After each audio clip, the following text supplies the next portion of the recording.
신명기 6장 20절부터 25절까지입니다.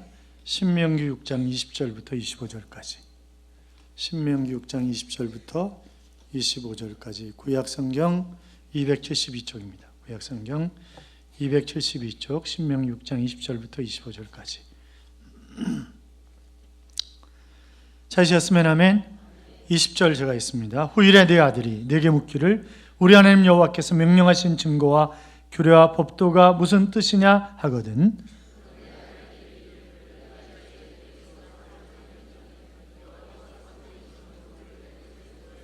곧 여호와께서 우리의 목전에서 크고 두려운 이적과 기사를 애굽과 바로와 그의 온 집에 베푸시고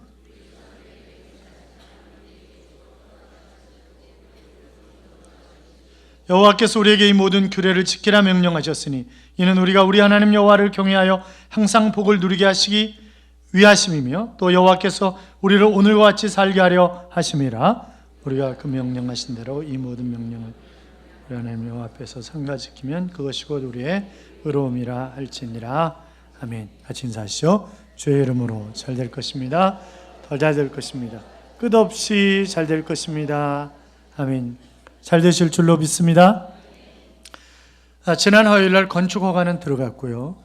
한 달 정도 걸릴 것으로 예상을 하고 있습니다. 건축 허가는 잘 나올 것입니다. 우리는 뭐만 열심히 하면 된다? 기도만 열심히 하면 됩니다. 같이 옆에 사람에게, 아니 같이 따라하세요. 나는 다시 나의 이름이 위대하게 될 것이다. 내 후손이 잘 될 것이다. 믿으십니까? 왜냐하면 성전 건축의 마음을 가졌던 다윗에게 너의 이름을 위대하게 만들어주리라 그렇게 약속하신 하나님이 다윗의 이름을 위대하게 만들어주셨잖아요. 그는 성전 건축 못했어요. 그런데 그렇게 만들어주셨어요. 내 후손이 잘되게 하실 것이다. 그래서 자자손손이 왕이 그 집 안에서 나오기로 그렇게 하신 거잖아요, 하나님이. 그러니까 우리는 다윗보다 더 위대한지를, 그렇잖아요. 다윗도 못했던 성전 건축을 우리가 하는 것이기 때문에 열심히 기도하면 성전 건축에 동참하는 거거든요. 그러니까 하나님이 여러분의 이름을 위대하게 만들어 주실 뿐만이 아니라 여러분의 후손이 잘 될 줄로 믿습니다. 우리는 요사이 그 최순실 사태뿐만이 아니라 옛날부터 정치에 대해서 상당히 불신이 컸습니다. 그렇잖아요. 그래서 이런 말이 있어요. 정치인과 개의 공통점. 그러는데 첫째, 가끔 주인도 몰라보고 짖거나 덤빌 때가 있다. 둘째, 먹을 것을 주면 아무나 좋아한다. 셋째, 어떻게 짖어도 개소리다. 넷째, 자기 밥그릇은 절대로 빼앗기지 않은 습성이 있다. 다섯째, 매도 그때뿐 옛날 버릇 못 고친다. 여섯째, 미치면 약도 없다. 이제 그렇게 얘기하는데 맞는 얘기예요, 그거? 맞는 얘기예요? 네, 그렇군요. 이런 얘기도 있어요. 인간이 할 수 있는 일을 하는 사람을 우리가 보통 사람이라고 얘기를 하고, 인간이 할 수 없는 일을 하는 사람을 기업인이라고 하고, 인간이 해서는 안 될 일을 하는 사람을 정치인이라고 한다. 이것도 맞는 얘기입니까? 여러분, 하나님을 두려워하고 백성을 잘 섬길 줄 아는 그런 정치인들이 많이 세워졌으면 좋겠습니다. 그런 정치인들이 나올 수 있도록 기도를 많이 해주시기를 바랍니다. 1967년 6월 5일부터 10일까지 이스라엘과 아랍연합군 사이에 전쟁이 일어났습니다. 우리는 이것을 6일 전쟁이라고 이야기를 합니다. 그 당시에 이스라엘 인구 약 500만입니다. 아랍 인구 3억 가까이 되는 것입니다. 자, 500만의 인구가 3억과 싸워서 이긴다라고 하는 보장이 없는 거죠. 그런데 전쟁이 시작되자마자 6일 만에 전쟁이 끝났습니다. 그것도 이스라엘의 승리로. 여러분, 그 당시에 있었던 유명한 이야기들이 참 많이 있습니다. 우리가 잘 알고 있는 이야기들이 많이 있습니다. 조국에 전쟁이 터졌을 때 전 세계에 있던 유학생들이 전부 조국으로 돌아와서 싸웠다는 그런 얘기를 잘 알고 있죠. 그래서 친구들이 야 임마 뭐하러 가냐, 너 전쟁에 참여한다고 니네 나라가 이긴다는 보장이 있냐? 그렇게 이야기를 할 때 똑같이 이스라엘 청년들이 대답했던 그런 이야기가 있습니다. 내가 간다고 우리나라가 전쟁에서 이긴다는 보장은 없다. 그러나 내가 결혼해서 자식을 낳았을 때 그 자식이 내게 아버지, 우리나라가 전쟁을 치를 때 아버지는 뭐 하셨어요? 그렇게 물어본다면 나는 무엇이라고 대답할 것인가? 나는 운이 좋게 외국에서 공부하고 있다가 무사히 살아났단다, 이렇게 대답하느니 차라리 전쟁터에서 죽는 것이 차라리 낫다. 그렇게 한결같이 대답을 했다고 하는 것입니다. 그들은 책을 덮고 고국으로 돌아가서 전쟁을 수행했습니다. 훗날 자식들 앞에 부끄럽지 않은 아버지, 나라가 어려울 때 이 아빠는 이렇게 했다다, 그렇게 이야기할 수 있는 말거리를 만들었던 그 사람들. 조국이 귀하지만 그러나 그들이 신앙 안에서 바로 자식들에게 해줄 그런 말이 있도록 그들은 나가서 싸웠던 것입니다. 여러분, 여러분의 가족이나 친척들이 여러분에게 교회 왜 나가냐고 묻는다면, 그렇게 쉬는 날도 없이 교회에서 죽도록 충성을 하고 열심히 벌어서 갖다 바치고 노는 날 하나 없이 그렇게 정신 차리지 못하는 이유가, 그렇게 봉사하는 이유가 무엇이냐고 묻는다면 여러분은 그들에게 무엇이라고 대답을 하시겠습니까? 아니, 여러분의 자녀들이 우리가 그렇게 힘들게 신앙생활하는 이유가 도대체 무엇이냐고 묻는다고 한다면 여러분의 자녀들에게 무엇이라고 대답을 하시겠습니까? 바로 그 대답의 일부분이 오늘 본문에 나와 있는 그런 이야기입니다. 여러분, 이스라엘 백성들은 하나님의 백성이 된 이후로 율법을 따라 그들은 삶을 살아야 됐습니다. 그런데 그 율법이 너무나 엄격하기 때문에 율법을 지키면서 살아간다는 것이 결단코 쉬운 일이 아니죠. 율법은 248가지의 하라고 하는 그런 명령이 있습니다. 365개의 하지 말라고 하는 그런 명령이 있습니다. 자, 그러니까 613개의 하라 하지 말라고 하는 그런 명령이 있는데 그 명령 하나에 7가지씩 규례가 있다고 그랬어요. 그러니까 그들은 그것을 지키기 위해서 몸부림을 치는 것입니다. 자, 그것을 지킨다고 하는 것은 뭐예요? 제약된 삶 속에서 살아가는 것입니다. 그렇잖아요.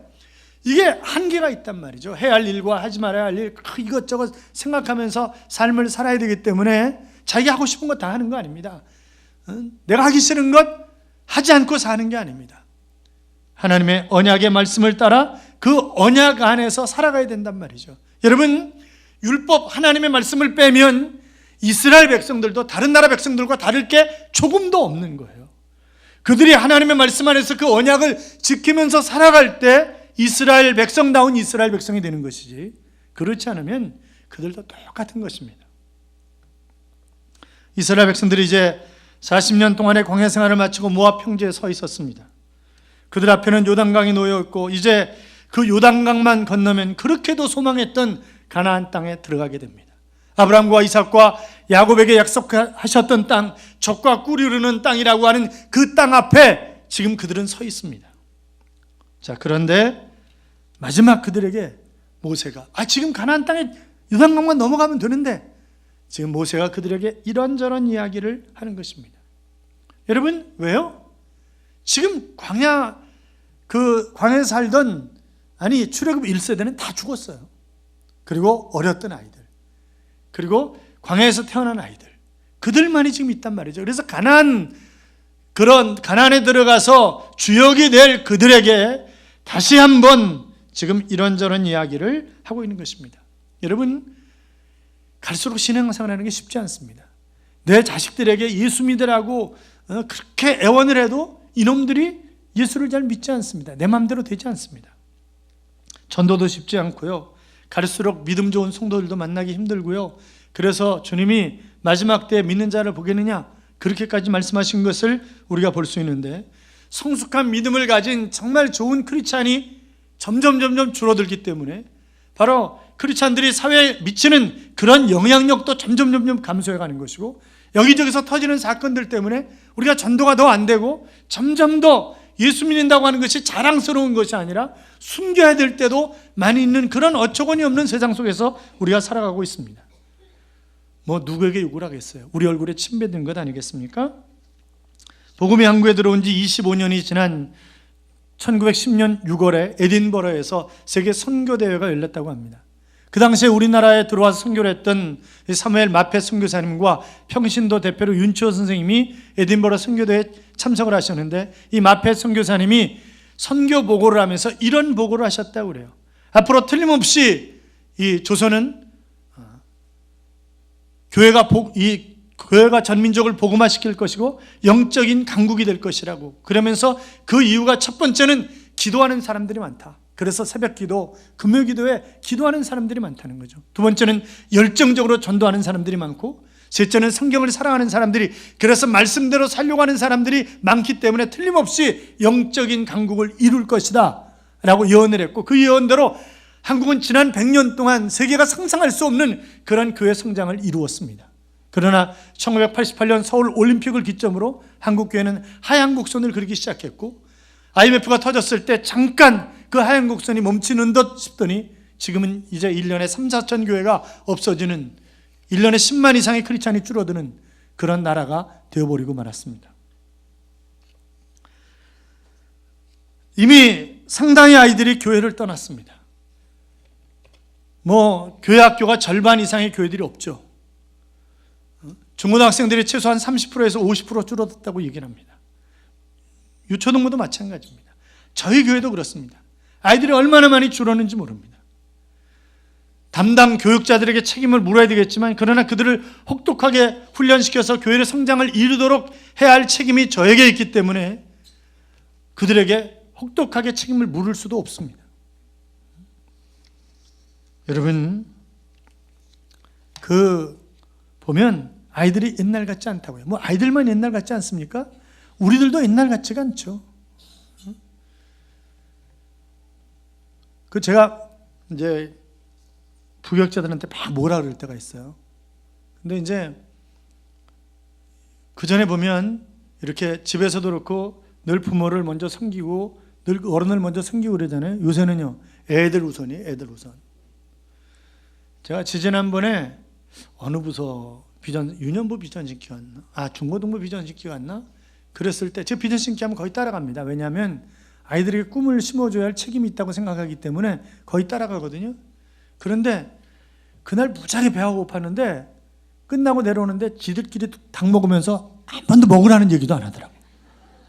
그래서 제가 지난주에 나팔을 불었어요. 어떻게 그럴 수가 있냐? 인간이 탈을 쓰고 어떻게 그럴 수가 있냐? 계속 나팔을 불었더니 금요일 날은 와서 기도하고 먹으라 그러더라고요. 그래가지고 그 비전신께 애들하고 내려와가지고 이제 기도하고 같이 먹고 그리고 숙소로 들어갔는데 그것뿐만이 아니에요. 밑에서 현관에서 안내를 쓰면 저도 우리 안장로님이 이제 문을 열어드립니다. 저도 제가 열고 이럽니다. 그런데 아침에 들어올 때 이제 부교육자들은 이제 일부 예배 같은데 쭉 현관에 안내 서 있어요. 근데 문을 열고 이제 어서 오시라고 그러잖아요. 제가 오면 쳐다보지도 않아요. 이렇게 그거 돌려요. 지난번에 화담숲 갔을 때 제가 그 식당 앞에서 막 뭐라 그랬어요. 왜 막 뭐라 그랬냐면 제주도 갔을 때도 마찬가지고 이게 나눠서 앞에 중간 뒤에, 그래서 앞에서 잘 인도를 하고 뒤에서 밀고 가고 곁길로 새지 않도록 옆에서 이걸 해줘야 되는데 그걸 안 하는 거 몰려서 다니는 거예요. 몰려서. 제주도에서도 그리고 몰려서 다녀서 그래서 막 뭐라 그러는 거예요. 근데 왜 뭐라 그러는지도 몰라. 그리고 밥을 어른들이 1교구와 일찍 왔기 때문에 식사가 다 끝나는데 보니까 여자 화장실이 2개밖에 없는 거예요. 그렇게 사람이 많은데. 그럼 어떻게 해요? 제가 빨리 차 몰고 가지고 화담숲에 가서 화장실이 어디 있는가 전부 조사하고 이러느라고 제가 그냥 갔어요. 그런데 교인들은 뭐라고 했냐면 목사님이 성질이 들어와가지고 부교육자들한테 막 뭐라 그러고 밥도 안 먹고 가가지고 부교육자들이 굶었다고. 불쌍한 건 그들이 아니라 제가 불쌍한 사람이에요. 그러니까 참 어이가 없는 거죠. 어이가 없는 일을 하는 거예요. 그래서 제가 제 스스로 돌아보면서 내가 회개할 것이 많아서 이제 그런 모양이다. 이제 그렇게 생각을 합니다만, 여러분 옛날에 부모가 애들한테 교회 가라 그러면 교회 갑니다. 부모에게 순종을 했습니다. 요새는 이제 종교는 자유인데 왜 그러세요? 이렇게 나옵니다. 막말을 부모에게 하는 그런 애들도 있어요. 목욕탕에 이제 아버지와 아들이 아버지들이 아들을 낳기를 간절히 원하는 이유 가운데 하나가 목욕탕 데리고 가고 싶어서 그런다는 거예요. 그러니까 이제 아들을 데리고 목욕탕을 간 거예요. 목욕탕을 갔는데 시원하다 빨리 들어와라. 그러니까 이놈이 물에 들어왔는데 뜨거우니까 세상에 믿을 놈 하나도 없네. 그렇게 얘기하더라는 거예요. 그래서 아들 입에서 뜻밖의 거친 말이 나오니까 아버지가 이놈 말하는 것 좀 봐라. 좀 맞아야 되겠다고 등짜대기를 한 대 딱 때리니까 때려라 때려. 네 아들 아프지 내 아들 아프냐? 그렇게 얘기를 하더라는 거죠. 목욕하고 나오면서 그래도 때린 게 좀 마음에 걸려가지고 앞에 호떡 장사가 있길래 호떡을 7개 사가지고 아들 3개 주고 아버지는 자기는 4개 먹고 그러면서 먹고 나가지고 아들 배부르냐 그랬더니 아들이 하는 말이 3개 먹은 놈이 배부르면 4개 먹은 놈은 배 터지겠다, 그렇게 얘기를 하더라는 거죠. 그래가지고 집에 와가지고 오지게 패니까 이놈의 새끼가 말이야 이러면서 막 야단치고 혼내니까 그 어머니가 여보 그냥 너 애들 요새 애들이 다 그렇지 뭘 그래요. 그랬더니 아들놈이 하는 말이 나도 지 자식 지가 패는데 뭘 그래, 그러더라는 거죠. 그래가지고 어머니가 또 열받아가지고 아버지와 같이 둘이서 막 뭐라 그러니까 아들놈이가 뭐라 하는 줄 아세요? 아이고 와이프 없는 놈 서러워서 살겠나, 그렇게 얘기를 하더라는 거죠. 이게 여러분 요새 애들 못 말립니다. 그렇잖아요. 못 말린다니까요.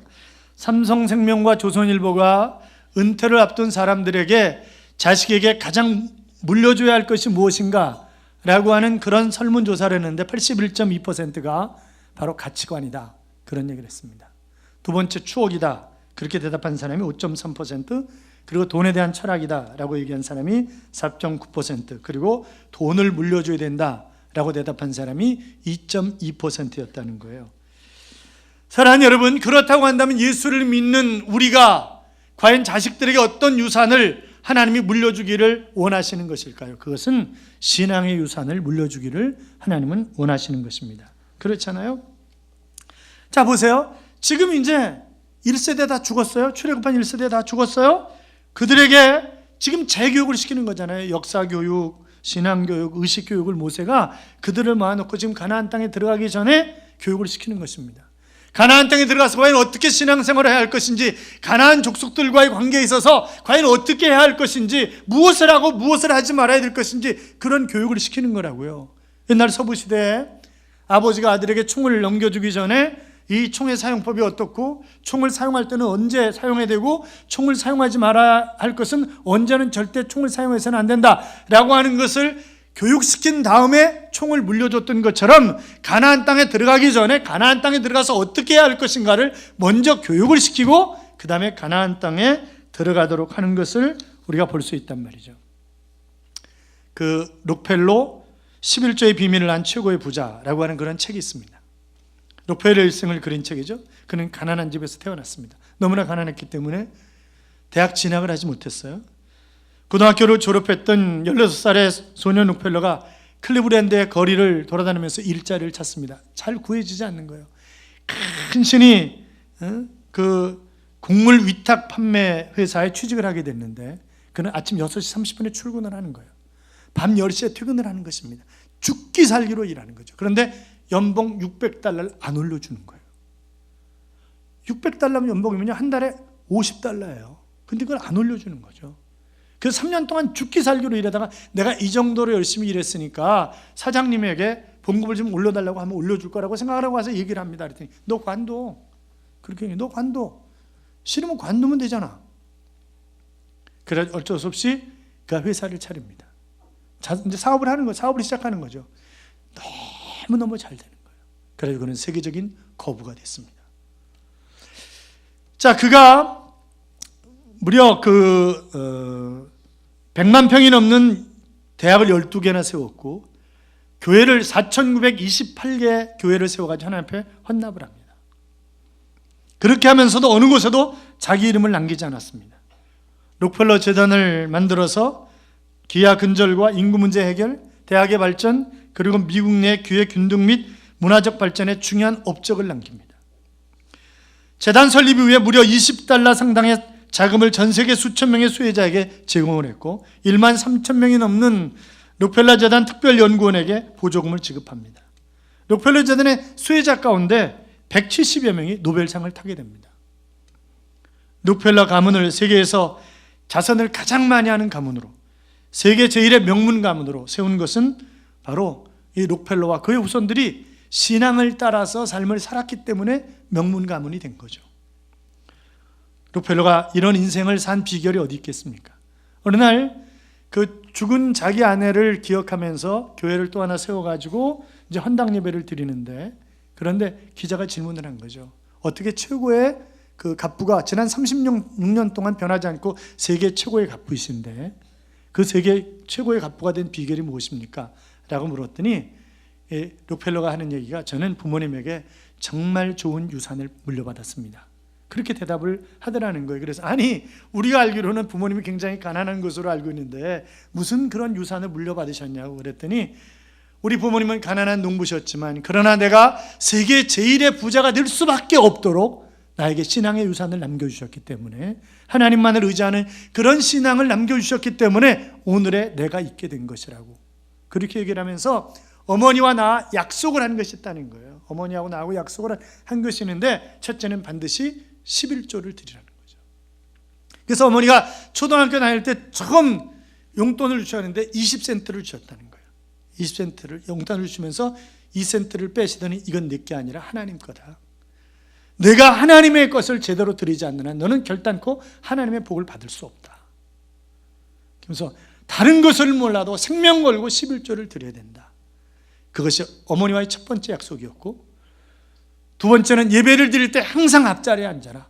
그래야 목사님을 통해서 주시는 하나님의 말씀을 통해서 내가 은혜를 받을 수 있다. 그러니까 항상 앞자리에 앉아라. 그렇게 엄마하고 약속을 해라. 그리고 셋째, 교회가 시키는 일, 그리고 목사님의 마음을 아프게 하지 말라.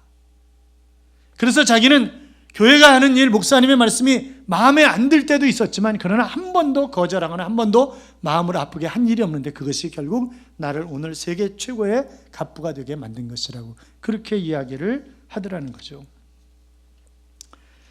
사랑하는 여러분, 그가 98번째 생일을 앞두고 이제 하나님의 부르심을 받았는데, 그때 바로 스탠더드 오일 회사뿐만이 아니라 미국 전역과 세계 각국의 CEO들이 5분 동안, 무려 5분 동안 묵념을 했다고 합니다.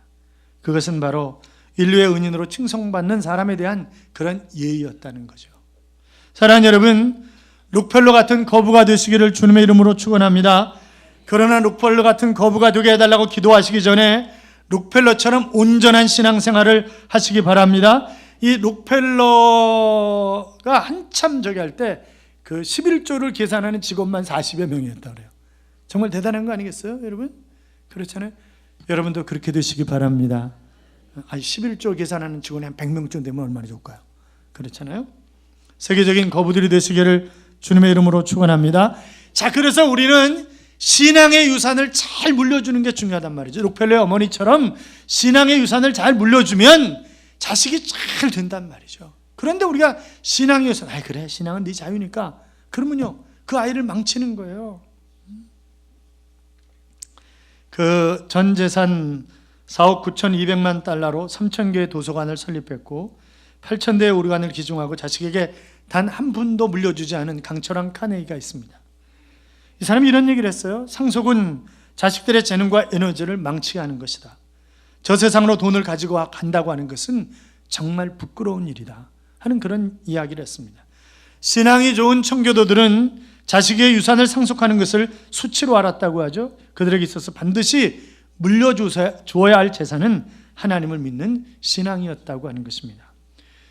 우리가 지난번에 본 신명 6장 6절 이하에 보시면, 오늘 내가 내게 명하는 이 말씀을 너는 마음에 새기고 네 자녀에게 부지런히 가르치며 집에 앉았을 때든지 길을 갈 때든지 누워있을 때든지 일어날 때든지 말씀을 강론할 것이며 그랬습니다. 그러니까 밤낮 없이 하나님의 말씀대로 살아가도록 자녀들을 지도하라고 하는 것입니다. 그러면 아이들이 그럴 거예요. 아니, 이렇게 아침, 점심, 저녁 허구한 날 하나님의 말씀만 이렇게 공부를 시키는 이유가 도대체 무엇이냐고 물어본다고 한다면 너희가 이렇게 대답해야 된다라고 하는 것이 오늘 본문의 얘기라고요. 자, 21절부터 23절까지 보세요. 21절부터 23절 같이 읽어요. 너는 내 아들에게 이르기를 우리가 옛적에 애굽에서 바로의 종이 되었더니 여호와께서 권능의 손으로 우리를 애굽에서 인도하여 내셨나니 곧 여호와께서 우리의 목전에서 크고 두려운 이적과 기사를 애굽과 바로와 그의 온 집에 베푸시고 우리 조상들에게 맹세하신 땅을 우리에게 주어 들어가게 하시려고 우리를 거기서 인도하여 내시고. 아멘. 자, 무려 430년 동안이나 종살이 했던 그런 이스라엘 백성들을 애굽에서 건지신 분이 하나님이셨다는 거죠. 홍해를 기적적으로 가르신 분도 하나님이셨고, 그들이 40년 동안 농사 한 번 짓지 않았지만, 옷 한 번 새로 깁지 않았지만, 그러나 먹이시고 입히셨던 분이 바로 하나님이셨다고 하는 것입니다. 낮에는 구름 기둥으로 밤에는 불 기둥으로 반석에서 물을 내신 분도 바로 하나님, 그 하나님의 은혜 때문에 여기까지 오게 되었다고 하는 사실을 결단코 잊어서는 안 된다고 하는 그런 이야기를 해주라고 하는 것입니다. 사랑하는 여러분, 이제부터 우리가 하나님께서 우리의 삶의 근거가 되시고 하나님께서 우리의 삶의 목적이 되시기를 주님의 이름으로 축원합니다. 모든 판단과 결정의 출발점과 결론이 하나님을 위한 것이 되시기 바랍니다. 오늘 다른 곳에 가지 아니하고 예배당을 찾게 된 이유가 하나님이시길 바라며, 힘들게 일해서 벌어들인 물질을 기꺼이 구별해서 드리는 이유가 하나님이시길 바랍니다. 삶에서 얻은 기쁨의 열매들로 인해서 감사하는 이유도 하나님이고, 예배당에 들어와 눈물로 기도하는 이유도 하나님이시길 바랍니다. 앞으로 힘들고 어렵고 그럼에도 불구하고 낙심하지 않고 꾸준히 걸어가게 될 이유도 바로 하나님이시기를 주님의 이름으로 축원합니다. 자, 우리가 신앙의 유산을 잘 물려줘야 되는데 어떤 신앙의 유산을 잘 물려줘야 되느냐? 바로 순종의 유산을 잘 물려줘야 된다는 거예요. 무슨 유산이요? 순종의 유산이요. 자녀의 미래를 살아라고 하는 책을 쓴 존 에보트라고 하는 분이 있습니다. 이분이 이런 얘기를 하셨어요.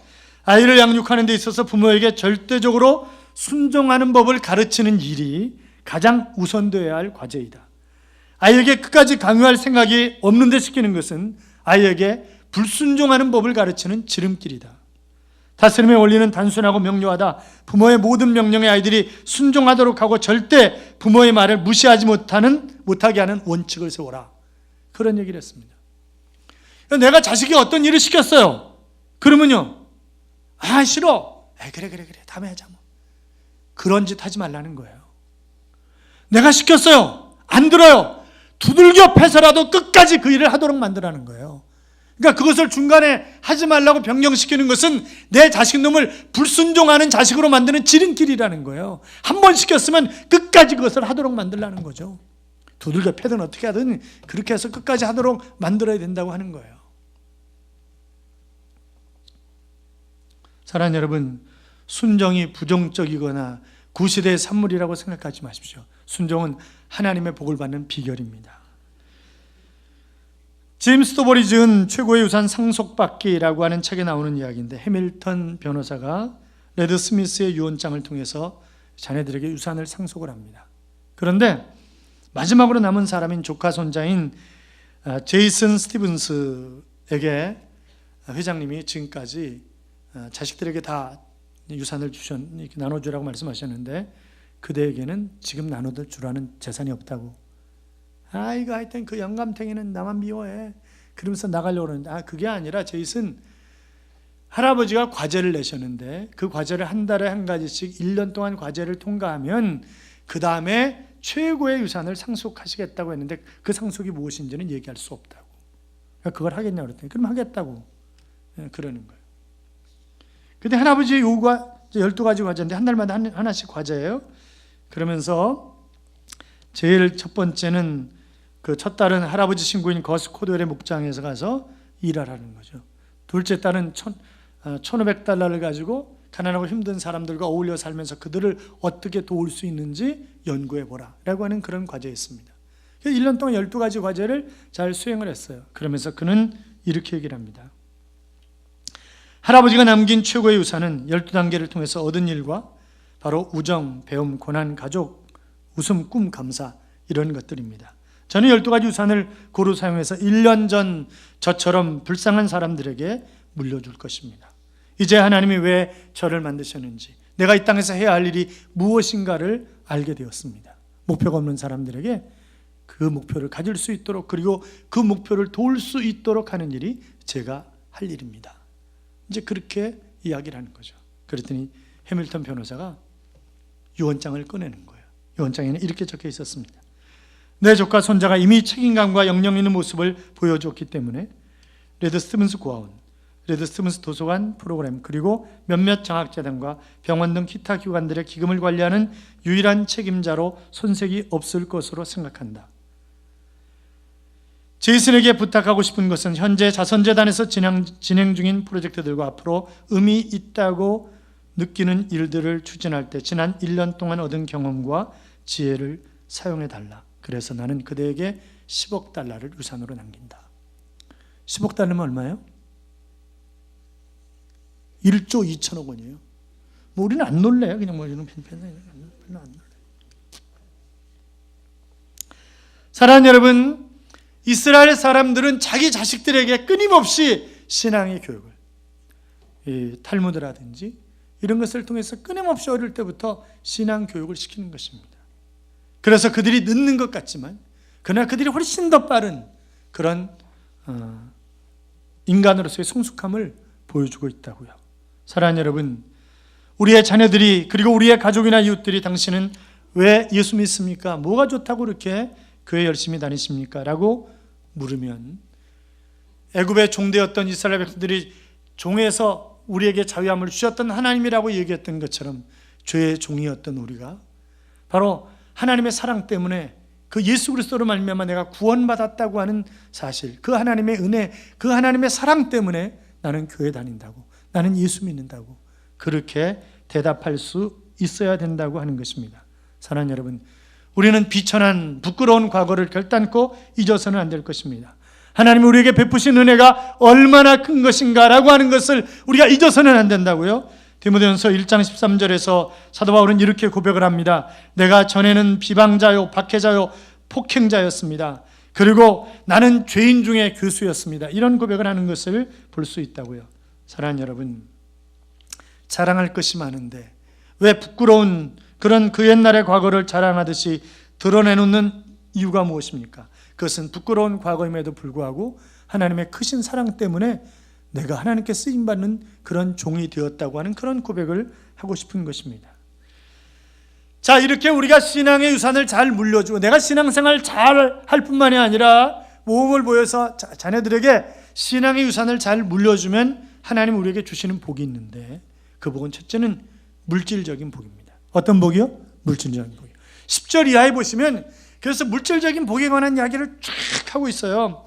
하나님을 경외하면 하나님의 조상 아브라함과 이삭과 야곱에게 맹세하신 그런 땅을 주시겠다고 하셨고, 내가 건축하지 아니한 크고 아름다운 성읍을 얻게 하시고, 내가 채우지 아니한 아름다운 물건이 가득한 집을 얻게 하시고, 내가 파지 아니한 우물을 차지하게 하시고, 내가 심지 아니한 포도원과 감람나무를 차지하게 하셔서 배부르게 먹게 하실 것이다 하는 그런 말씀을 하셨습니다. 다 물질적인 것들입니다. 그러니까 하나님은 영적인 복만 우리에게 주시는 하나님이 아니라 물질적인 복도 주시는 그런 하나님이신 줄로 믿습니다. 순종함으로 부자 되시기 바랍니다. 18절 19절에 보시면 바로 하나님이 우리의 모든 대적을 내 앞에서 다 쫓아주시겠다 하는 그런 약속을 하셨어요. 뿐만이 아니라 자 24절 25절 보세요. 24절 25절 같이 읽어요. 여호와께서 우리에게 이 모든 규례를 지키라 명령하셨으니 이는 우리가 우리 하나님 여호와를 경외하여 항상 복을 누리게 하시기 위하심이며 또 여호와께서 우리를 오늘과 같이 살게 하려 하심이라. 우리가 그 명령하신 대로 이 모든 명령을 우리 하나님 여호와 앞에서 삼가 지키면 그것이 곧 우리의 의로움이라 할지니라. 아멘. 자, 잘 지키면 어떻게 해요? 항상 복을. 언제 복을요? 항상 복을 누린다고 하는 것입니다. 사랑하는 여러분, 저는 우리의 자녀들이 하나님의 은혜를 기억하며 사는 그런 자녀들이 되기를 바랍니다. 우리 엄마, 우리 아빠처럼 나도 하나님의 은혜 아래서 하나님의 사랑을 기억하면서 살겠다고 다짐하는 그런 신앙생활하는 자녀들이 되시기를 바랍니다. 하나님을 진정으로 경외함으로 항상 복을 누리는 그런 자녀들이 될 수 있기를 주님의 이름으로 축원합니다. 우리가 아이들을 믿음으로 잘 키우자고요. 이 아이들이 잘 자라나서 세계 곳곳을 누리며 하나님의 영광을 드러내는 그런 세계적인 인물들로 키우자고요. 아이들의 교육을 위해서 헌신할 분들이 일어나 주어야 합니다. 그래서 이 민족의 미래가 있게 하자고요.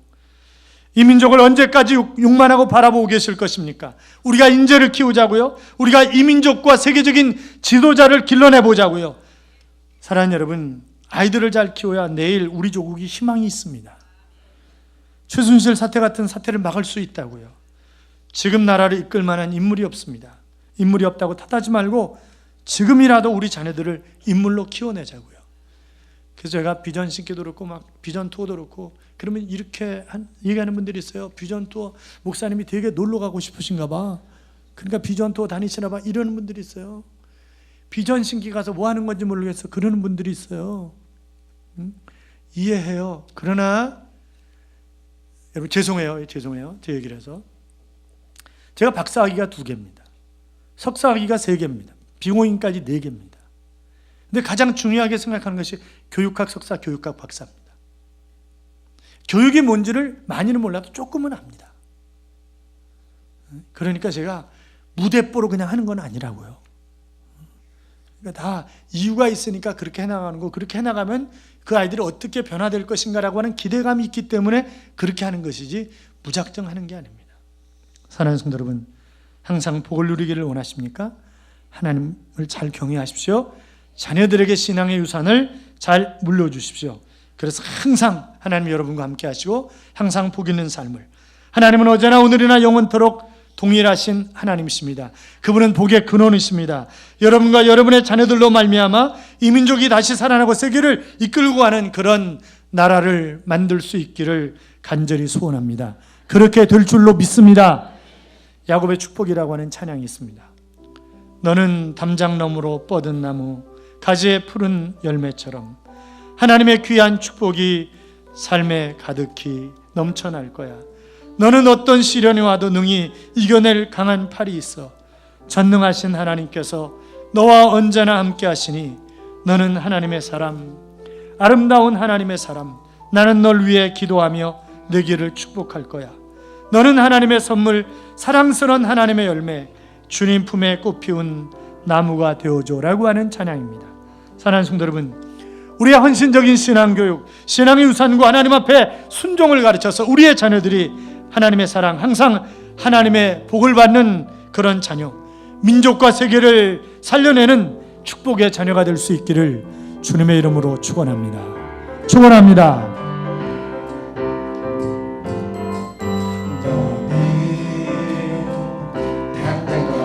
뻗은 나무, 가지에 푸른 열매처럼 하나님의 귀한 축복이 삶에 가득히 넘쳐날 거야. 너는 어떤 시련이 와도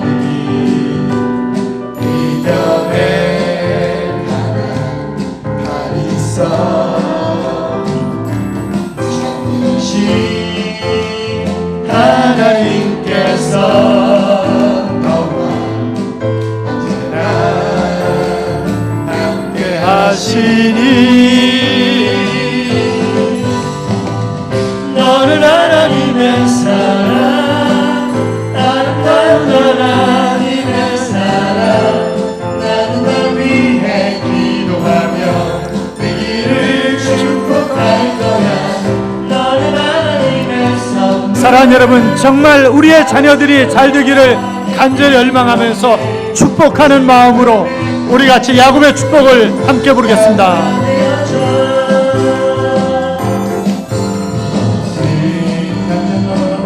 담장 너머로 뻗은 나무, 가지에 푸른 열매처럼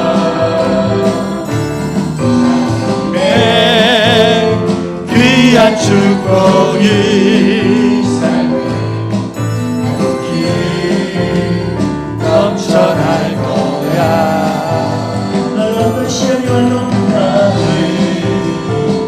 어떤 시련이 와도 이겨내 강한 팔이 있어. 전능하신 하나님께서 너와 언제나 함께 하시니 우리 옆에 사람을 축복하면서 너는 하나님의 사랑, 아름다운 하나님의 사랑. 나는 널 위해 기도하며 내 길을 축복할 축복할 거야.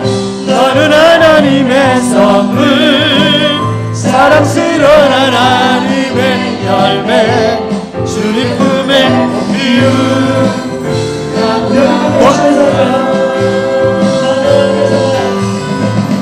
너는 하나님의 사랑, 아름다운 하나님의 사랑. 나는 널 위해 기도하며 내 길을 축복할 거야. 너는 하나님의 선물, 사랑스러운 하나님의 열매, 주의 품에 꽃 피운 나무가 되어줘. 나무가 되어줘. 나무가 되어줘.